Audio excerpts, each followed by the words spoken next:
The courtroom is a pressure cooker, silent, suffocating, every breath a struggle.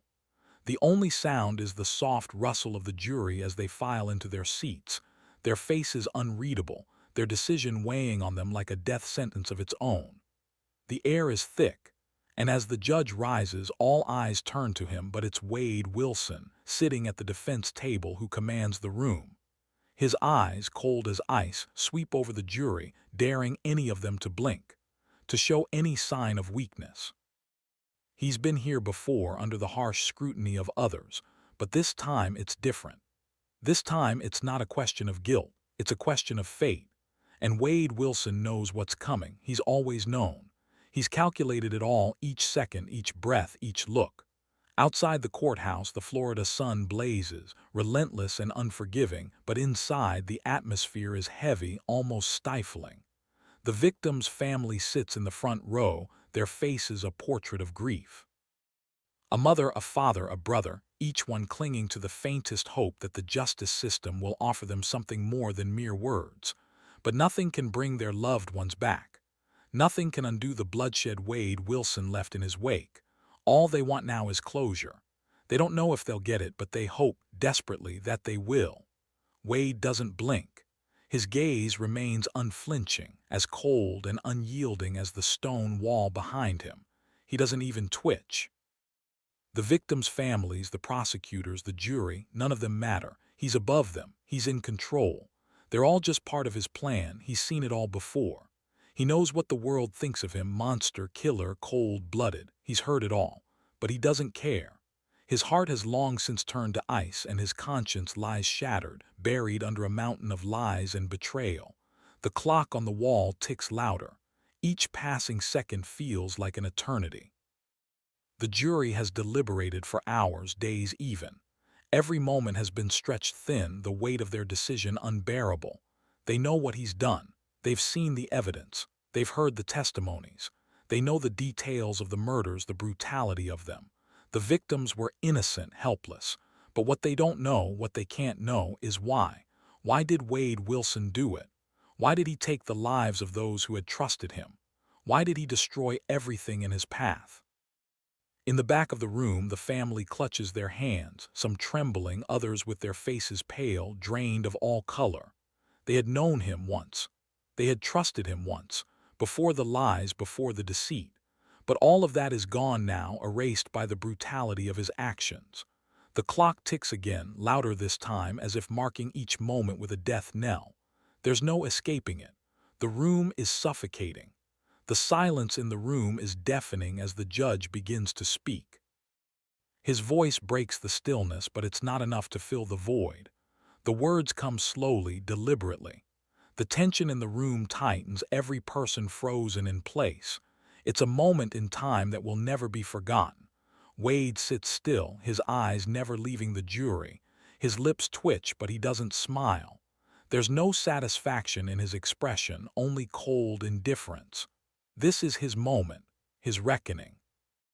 As the judge speaks, the air seems to grow heavier, the weight of justice pressing down on everyone in the room. The jury knows what they must do. They've seen the evidence, heard the testimony, felt the pain of the victims' families. There's no question in their minds. Wade Wilson must pay for what he's done. But as they look at him, sitting there with no remorse, no emotion, something begins to stir inside them. The man before them isn't just a killer.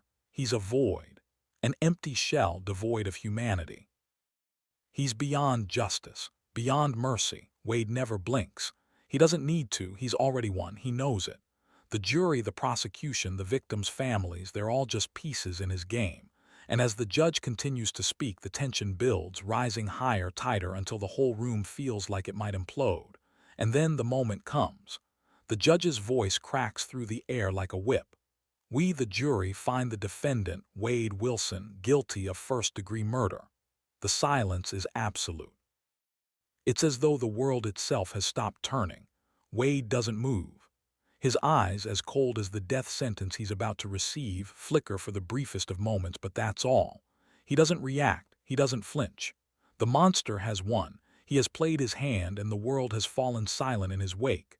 As the gavel slams down, the courtroom erupts into chaos. The victim's family reacts, some with tears, others with shaking fists raised to the heavens. But the room is still. The monster sits there, unfazed, a ghost of a man who never blinked, never hesitated. For Wade Wilson, this is just the beginning.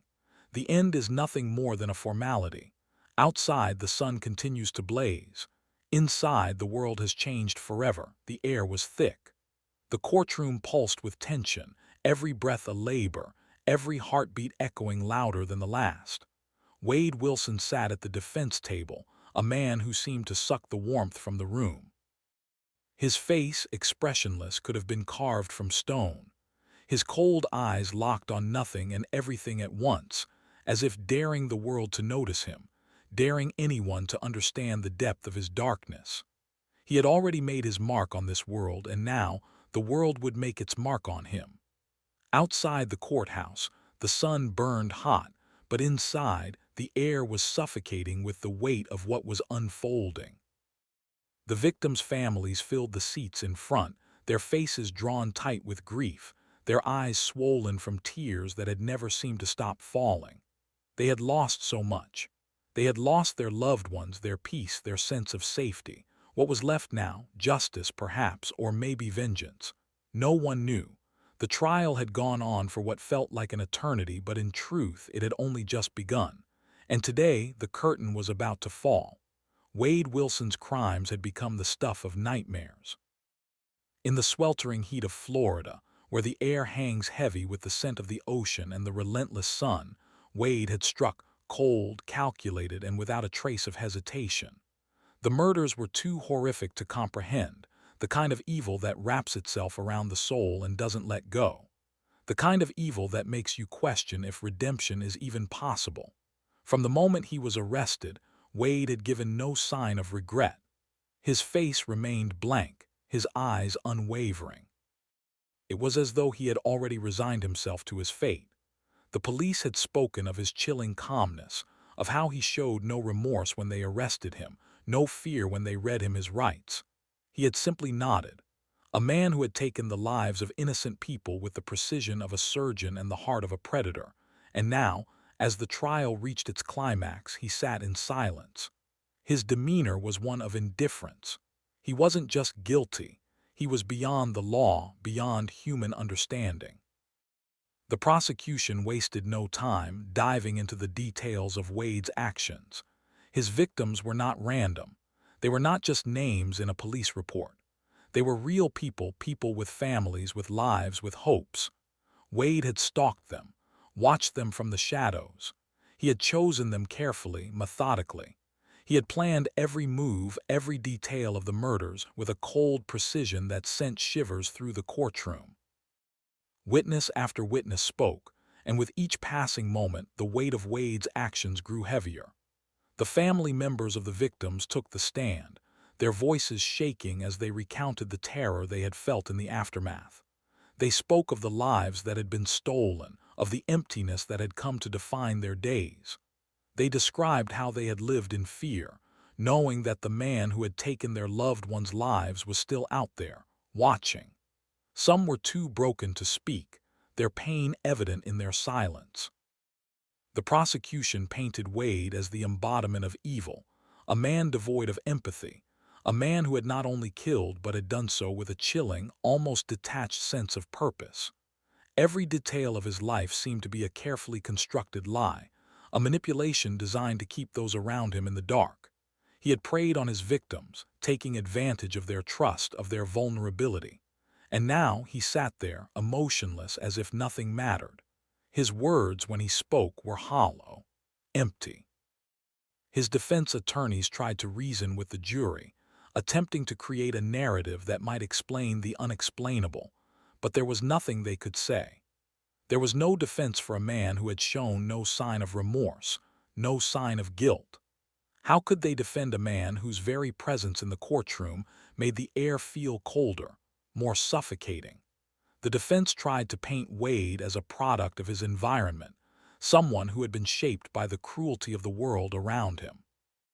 But no matter how they tried to humanize him, the jury was not fooled. There was nothing in his past that could justify the coldness in his heart. No amount of explanation could undo the lives he had taken. The jury knew what they had to do, but as they looked at Wade, sitting there, so still, so cold, they couldn't help but question whether it was even possible to do what had to be done. Would they have the courage to do it? Would they have the strength to deliver a verdict that would send this man, this monster, to his final reckoning? Or would they falter, caught in the web of his manipulation? The clock ticked on, each second heavier than the last as the jury wrestled with their decision. In the gallery, the victims' families watched, their eyes wide with the weight of what was happening. Some had come to terms with the fact that their loved ones were gone forever. Some hadn't. Some still clung to the hope that justice might bring them some peace, that the truth might set their hearts free. But the truth was complicated. The truth was ugly. And no matter how much they wanted to believe in the goodness of the world, they knew deep down that Wade Wilson was beyond the reach of any moral code. His actions had carved a wound in their lives that could never heal. And then, in the middle of the silence, a subtle shift. A slight movement from Wade.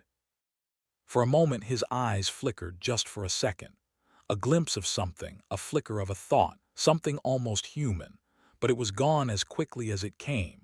It was a moment of weakness, a crack in the armor, but it meant nothing. It was too little, too late. The trial continued, but now there was a new question in the air. Would the jury find the courage to do what was necessary? Would they bring this man to justice, even though it felt like there was no justice left in the world? The prosecution had laid out their case. The defense had tried in vain to explain away the horrors of Wade Wilson's life. The stage was set. The audience held its breath. But in the end, there was only one question that remained. Would the monster be punished for his crimes, or would the world let him slip through the cracks? The tension in the courtroom was suffocating. Wade Wilson sat there, his body rigid, as if carved from granite, his face an unfeeling mask. The air felt heavier as the trial wore on, each day dragging the room deeper into a pit of despair. There was no mercy in his eyes, no sign of remorse for the horrors he had inflicted. The families, devastated and desperate for justice, watched from the back, their hearts heavy with grief, their minds struggling to comprehend the monstrous acts that had stolen their loved ones away. Wade's silence was deafening. It wasn't just the lack of words, it was the emptiness he exuded. He wasn't even trying to defend himself. He wasn't pleading for forgiveness or begging for mercy. He was simply there, indifferent, unmoving, like a predator watching from the shadows, calculating, biding his time. He wasn't human in their eyes anymore. He was something else, something broken beyond repair. One day, during a particularly tense moment in the trial, the father of one of Wade's victims stood up. His face was a portrait of pain and rage, the anguish of a man who had lost everything. With trembling hands and a voice thick with emotion, he shouted across the room at Wade, his words sharp and desperate. "You took my son, you stole him from me." The words reverberated through the room, a raw, unfiltered outburst of grief that seemed to crack the air. For a brief moment there was chaos. The courtroom erupted, voices raised, emotions spilling out, the sound of anguish and fury filling every corner. The father was restrained, his cries echoing in the stillness that followed. But in that brief, violent moment nothing changed. Wade remained unmoved. His eyes, cold and calculating, never wavered. He simply stared, the faintest flicker of something crossing his face, but it was gone before anyone could catch it. He hadn't flinched. He hadn't even blinked. As the court settled back into a tense quiet, the defense called Wade to the stand. The moment everyone had been waiting for. The world was holding its breath. For the first time in the trial, it was Wade's turn to speak. Everyone expected him to explain himself, to give them something, anything, that could make sense of the senseless. What was his reason? What had driven him to destroy so many lives? But Wade didn't say a word. He didn't move. He simply stared. His gaze pierced the room, locking onto the judge, then sweeping over the victims' families, lingering briefly as though he were inspecting them, studying them like a scientist would examine an insect. And for a fleeting moment, just a flicker, something changed in his expression. It was imperceptible, a small twitch at the corner of his lips, the barest shadow in his eyes, but it was enough. It was a moment that stopped time, a crack in the armor that revealed something darker. And then just as quickly as it appeared, it was gone. His face returned to its usual mask of indifference.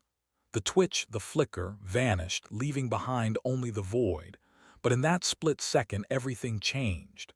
The defense, the jury, the spectators, they all saw it. They saw what was underneath the surface. They saw that Wade Wilson wasn't a man anymore. He wasn't human, not really. He was a monster.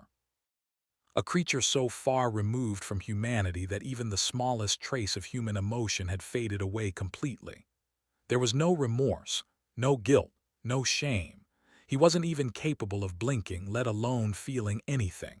He had become so numb, so lost in his own cold, calculating mind that the concept of empathy was foreign to him. There was no conscience, no heart, no soul. There was only darkness. The realization struck like a thunderclap. The defense, once so eager to find any shred of humanity in Wade, now saw him for what he truly was. The jury, once unsure, now understood the true nature of the man they were judging. He wasn't a man anymore. He was a force of destruction, a predator who had gone beyond human limits. And the question that loomed over the entire courtroom was no longer one of guilt. It was one of how society was supposed to deal with something that no longer resembled a human being. The prosecutor's case had been built on the idea that Wade's actions could be explained, that there might be some trace of humanity left in him that could be reached, some thread of emotion that could be pulled to understand why he had done what he did. But that moment, that brief flicker of something almost human, shattered that illusion. Wade had moved so far beyond redemption that even the simplest human response was beyond him. And so, the moral dilemma shifted. It was no longer about understanding Wade Wilson. It was about stopping him, stopping the monster before he could hurt anyone else, because the truth was clear now. There was no fixing him, no rehabilitating him. He was beyond saving, beyond help. The darkness that had consumed him could never be undone. And society had to answer one question. What do you do when a person has gone so far into the void that even the concept of humanity is a distant memory? As the trial continued, the weight of this realization hung over everyone. It wasn't just about the facts anymore. It wasn't about what had happened in the past, it was about the future. How do you punish something that no longer feels? How do you deal with a monster that has nothing left to lose, nothing left to regret? The realization was unsettling because it meant there were no easy answers, no comfort to be found. The courtroom fell silent again, the tension thick in the air. Wade Wilson, the man who had taken so much, who had destroyed so many lives, sat there unmoving like a stone statue. His eyes never blinked, his face never changed. But in that one fleeting moment, everyone who saw it knew the truth. Wade Wilson wasn't just a criminal. He was something darker, something far more dangerous. And now there was no turning back. The trial wasn't just about justice anymore. It was about survival. It was about how far the human soul can fall before it becomes something unrecognizable. And that realization hung in the air like a storm ready to break.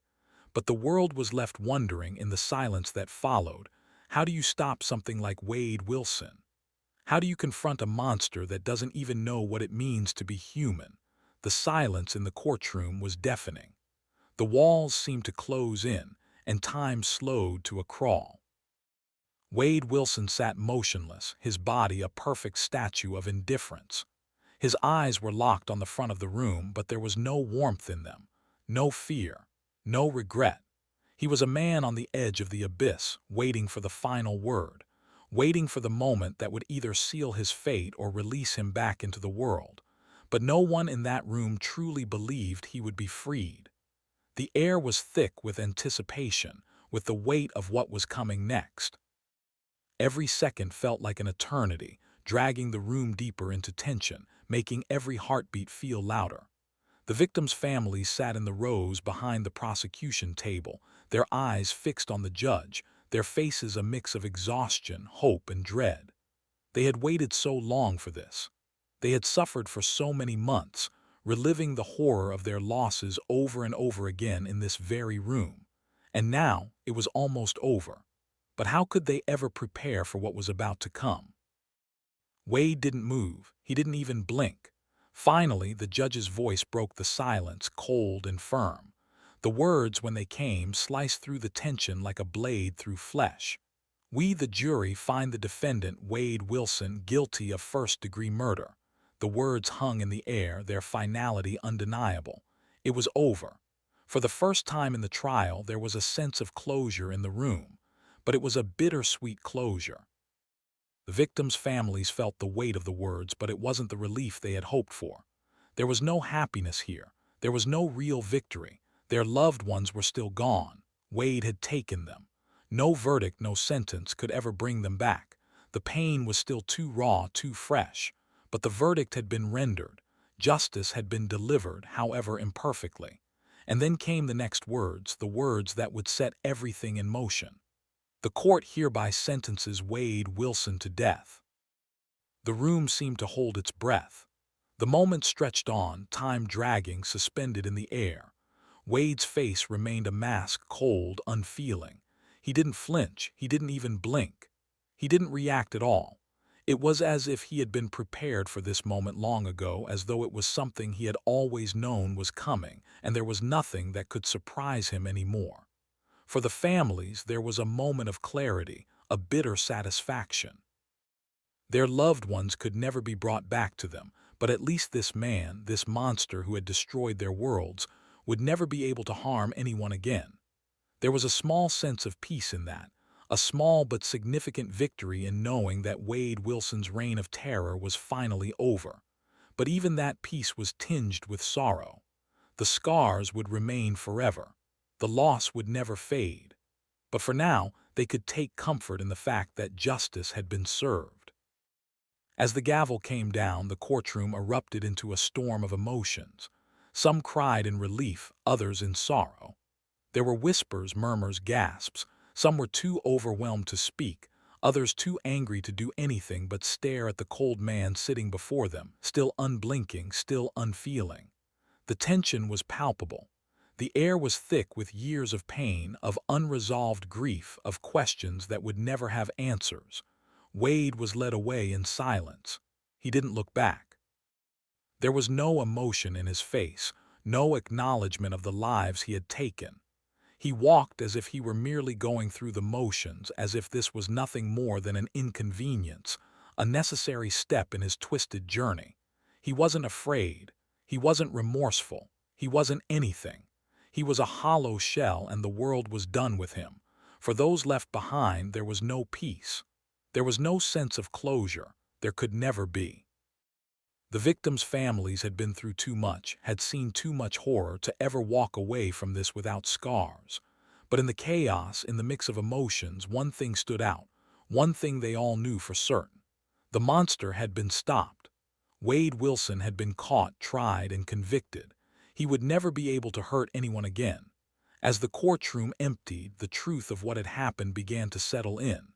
Justice had been served, but it had come at a terrible cost.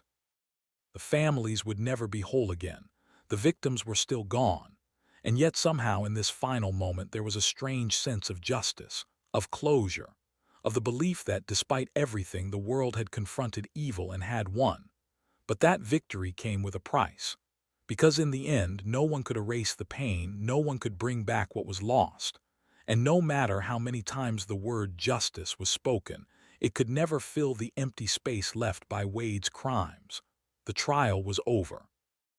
But the scars would remain forever.